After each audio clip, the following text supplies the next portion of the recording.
Dear friends, आपके सामने प्रश्नावली 6.5 का क्वेश्चन नंबर 2 है। यहाँ पर देखेंगे आपके सामने स्क्रीन पर ये प्रश्नावली 6.5 है। ये त्रिभुज का है, प्रश्नावली 6.5 है और ये दूसरा प्रश्न है। दूसरा क्वेश्चन है, कह रहा है PQR एक समकोण त्रिभुज है। तो यहाँ पर देखिए मैंने आपके लिए एक त्रिभुज बनाया हुआ है।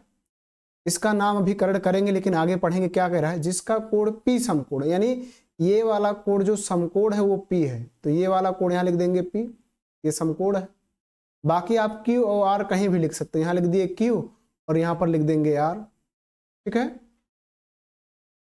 P जो कोण समकोण है वहां P लिखना है, बाकी Q और R कहीं भी लिख सकते हैं। ठीक है, इस तरह से लिख दिया गया। उसके बाद कह रहा था QR पर बिंदु यम इस प्रकार स्थित है, यानी QR पर एक बिंदु है जो यम इस प्रकार स्थित है कि जो बन रहा है PM वो QR पर लंब है।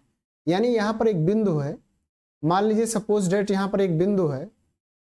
ठीक है, यहाँ पर एक बिंदु ले लिया जाए, QR पर कोई बिंदु, यहाँ पर एक बिंदु है जिसका नाम है यम, और जब इससे खींचा जा रहा है, इस तरह से इसको मिलाया जा रहा है। ठीक है, इस तरह से जब इसको मिलाया जा रहा है तो ये जो कोण बन रहा है ये समकोण बन रहा है, यानी 90 अंश का बन रहा है। तो कह रहा है दर्शाइए कि PM square equal to QM into MR होगा। इस चीज को आपको सिद्ध करना है। ठीक है, तो क्या करेंगे, बहुत ही इजी काम है। सबसे पहले आप हल डालिए और हल डालने के बाद जो चीजें हमें दी गई हैं उनको लिख देना है। ठीक है, तो यहाँ पर आप हल डालेंगे और जो बातें हमें पता है उसको लिख देंगे। तो यहाँ पर देखिए हल डाला जाए तो यहाँ लिख दीजिए हल। ठीक है, हल, और हल में लिखना है दिया है। क्या है, दिया है। अब क्या दिया है, जो जो बातें हमें दी गई है उसको हम लिखेंगे। क्या दिया है, त्रिभुज PQR एक समकोण त्रिभुज है। क्या है, समकोण त्रिभुज है।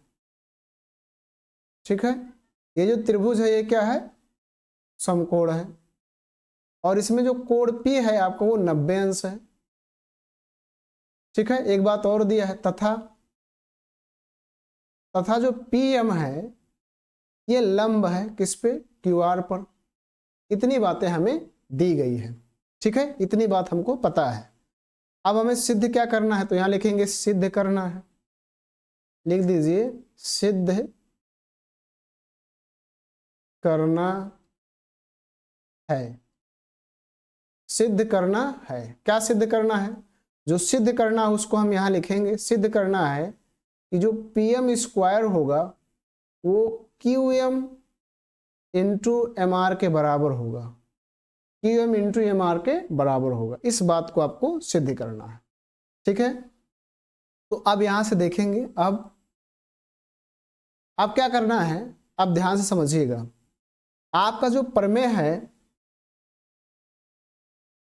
जो आपका प्रमेय है 6.7 यानी 6.7वां प्रमेय क्या कह रहा है कि यदि किसी समकोण त्रिभुज के समकोण वाले शीर्ष से कर्ण पर लंब खींचा जाए, तो जो त्रिभुज बनेंगे वो दोनों त्रिभुज संपूर्ण त्रिभुज के समरूप होंगे और परस्पर भी समरूप होंगे।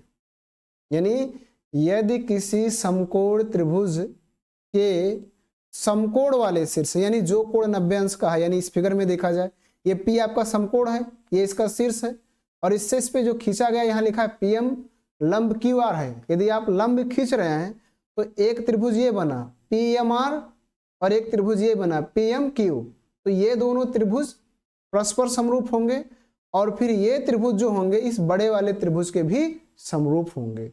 ये प्रमेय नंबर 6.7 कह रहा है, 6.7 कह रहा है।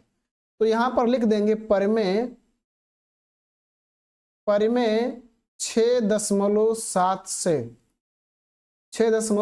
या पूरी बात लिख सकते हैं कि यदि किसी समकोण त्रिभुज के समकोण वाले शीर्ष से कर्ण पर लंब डाला जाए तो इस लंब के दोनों ओर बने त्रिभुज संपूर्ण त्रिभुज के समरूप होते हैं तथा परस्पर समरूप होते हैं।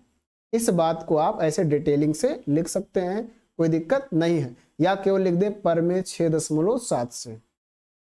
तो डियर फ्रेंड्स, परमेय 6.7 से देखेंगे तो ये दोनों त्रिभुज जो होंगे, त्रिभुज कौन सा? त्रिभुज आपका जो होगा PMR, ये समरूप होगा त्रिभुज PQM के। इन दोनों त्रिभुजों के क्या होगा? समरूप होगा, यानी ये दोनों त्रिभुज समरूप होंगे। ठीक है, PMR समरूप त्रिभुज PQM होगा। अब इसी को मैंने यहाँ पर दो और त्रिभुज बनाया है ताकि आपको इसको अच्छे से समझ सके। तो यहाँ पर देखिए, यहाँ पर जो M होगा ये 90 अंश का बनाएगा, ये वाला M यहाँ पर है यानी ये 90 अंश है, और यहाँ भी M होगा, ये भी आपका 90 अंश है। ठीक है, उसके बाद आगे देखिए, आगे जो होगा आपका, आगे यहाँ पर इस त्रिभुज में यहाँ होगा P, और इस त्रिभुज में यहाँ पर होगा, इस त्रिभुज में यहाँ पर होगा R, और इस त्रिभुज पर यहाँ पर होगा P।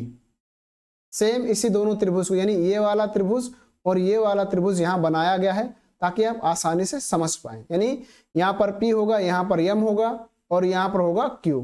दो त्रिभुज बन रहे हैं, एक बन रहा है PQM और एक बन रहा है MRP। तो PQM बन गया और ये MRP बन गया। ठीक है, तो सही है, यहाँ पर Q ही होगा। अब इन दोनों त्रिभुजों को देखा जाए तो आपने पिछले प्रमेय में पढ़ा कि यदि दो त्रिभुज समरूप हों तो उनकी संगत भुजाएं समानुपाती होती हैं।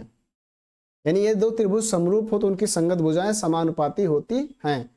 तो इस आधार पर लिखेंगे यहाँ पर, चूंकि यदि, यानी ये दो त्रिभुज समरूप हो तो उनकी संगत भुजाएं समानुपाती होती हैं। ठीक है, दो त्रिभुज समरूप हो तो उनकी संगत भुजाएं समानुपाती होते हैं और उनके संगत कोण बराबर होते हैं। अब इस फिगर में देखेंगे, इसकी संगत भुजा ये वाला है, ठीक है, और इसकी संगत भुजा ये वाला है, और इसकी संगत भुजा ये वाला है। तो यहां पर लिखेंगे, क्या लिखेंगे? PM बटे MR, PM बटे MR, यहां लिख देंगे PM बटे MR बराबर, फिर से देखिए ये नीचे वाला लिखना है QM बटे PM, QM बटे PM, तो यहां लिख देंगे QM बटे PM, QM बटे PM। ठीक है, इतने की हमें जरूरत है, तीसरा पॉइंट हमें लिखने के लिए कोई जरूरी नहीं है, इसलिए हम इतने को करेंगे। अब इसका हम करेंगे क्रॉस मल्टीप्लाई। तो क्रॉस मल्टीप्लाई किया जाए तो क्या हो जाएगा? PM गुणे PM, और इधर हो जाएगा QM गुणे MR। PM गुणे PM क्या बन जाएगा? PM स्क्वायर, और बराबर ये QM, और यहाँ गुणे के स्थान पे हम इंटू का निशान बना सकते हैं और हो जाएगा MR। इसी को हमें सिद्ध करना था और ये हम ला चुके हैं। तो यहाँ पर लिख देंगे प्रूव्ड, या लिख देंगे इति सिद्धम। तो यहाँ लिख दिया जाए प्रूव्ड, यहाँ पर लिख देंगे प्रूव्ड या इति सिद्धम। यहाँ पर देखिए यही लाना था, PM square equal to QM into MR, और यहाँ पर आप ला भी चुके हैं PM square into QM into MR। तो इस तरह से डियर फ्रेंड्स आपने देखा कि किस प्रकार से हम इस क्वेश्चंस को हल कर सकते हैं और सरल कर सकते हैं, सिद्ध कर सकते हैं।